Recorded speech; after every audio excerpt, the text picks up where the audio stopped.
বাবা, তোমার সাধনা আজকে সফল হতে চলেছে। আমি ঢাকা বিশ্ববিদ্যালয় থেকে বাংলায় অনার্স মাস্টার্স পাস করেছি। আমি ফার্স্ট ক্লাস ফার্স্ট হয়েছি।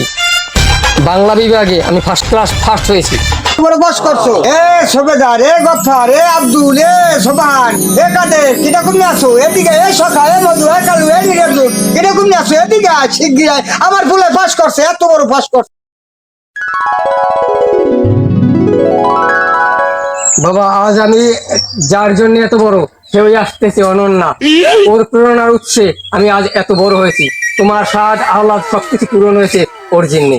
দিন রাত্র কঠোর পরিশ্রম করে ও আমাকে আজ এত বড় করে তুলেছে। ওকে ভোলা যাবে না। নারীরাই পুরুষের শক্তির উৎস, সেই প্রমাণ আজ অনন্যা দিয়েছে আমাকে। আমার তো এলি বড় মিষ্টি আনা লাগে, বড় বড় মিষ্টি আনা লাগে। এ কুকুমণি শিগগির আয় বড় বড় মিষ্টি আন যাইয়া, বড় বড় মিষ্টি আন যাইয়া। আমার বাবাই বড় পাস করছে, শিগগির যা।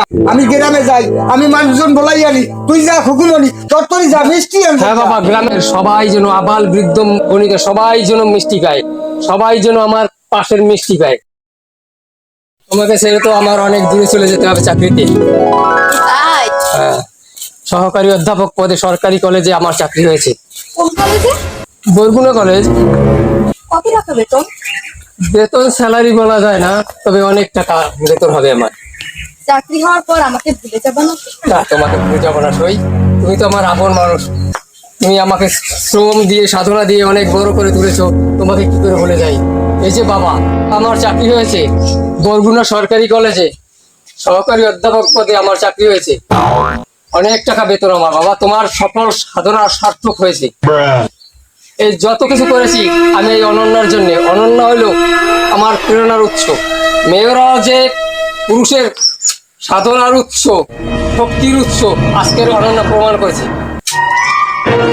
বেশ বাবা, ভালো করছো, বেশ বেশ বেশ বেশ বেশ। আমি বড় মাথা উঁচু করতে চলতে পারবো বাবা, যা কিছু আমি অর্জন করেছি সব এই অনন্যার জন্য। বলে আমাদের পুরুষের শক্তির উৎস। ভালো করছো, আমাকে ছোটবেলা থেকে পড়াশোনা করাই ও অনেক বড় করে তুলেছে। আজ আমি চাকরি ভালো করছি। করছো বাবা, খুব ভালো। আজকের যে চাকরি করেছি এই অনন্যার জন্য। অনন্যাই আমার প্রেরণার উৎস। আশীর্বাদ করি তোমরা ভালো থাকো, সুস্থ থাকো।